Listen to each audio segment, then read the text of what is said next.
Nene mwagala abantu balete sente ne mubalagulako ebigambo ebitaliyo ne bamalirizanga bamasikini pastor Yekaya gaggawala temwogera bitaliyo.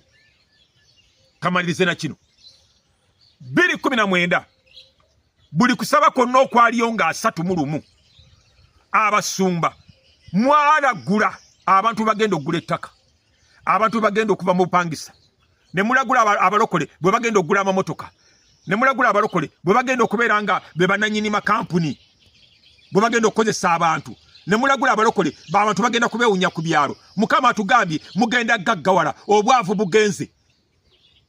Ne tumaliriza omwaka gwe mwalaguliramu ebigambo ebinene nga covid yazze, abantu ne bafa, bizinesi ne ziggalwawo, bizinesi ne zifa, amakampuni ne gaggwa, abantu ne batunda emmotoka zaabwe, bye basinga mu banka ne zibitwala, abantu ne bamala ebiseera mu malwaliro, eggwanga ne baliggala ne tubeera waka.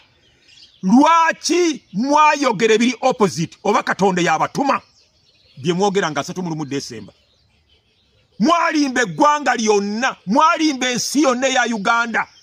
Bapasite Masaka balimba, bapasite Mbalala balimba, bapasite Mbale balimba, bapasite Mukono balimba, bapasite Luwero balimba, bapasite Mukampala balimba, bapasite Jinja balimba, bapasite Gulu balimba, bapasite Ekigezi balimba, bapasite balimba ensi. Desemba nga 31 2019 omwaka ogwaddako byonna bye mwalagula tewali kyabeerawo, abantu ne bafa.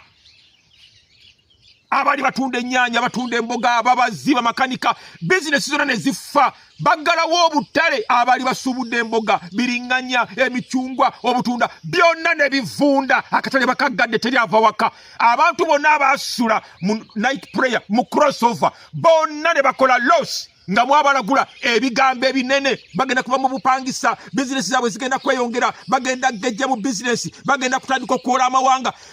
Byonna bye mwayogera yali Setaani mwerere. Abalokole ba pastor mwenenye mwandivudde senga mwali balokole ne mwenenyeze eggwanga lya Uganda, ne mwenenyeza banna Uganda be mwalimba bwe matyo. Katonda si yali abibagambye. Kitegeeza mwogera ebigambo nga Katonda si yabibatumye. Mukama n'abaswaza. Katonda kibwe musinza atabalaga bintu ebyo. Kitegeeza temuli bannabbi ba Katonda. Mwenonyeza byammwe.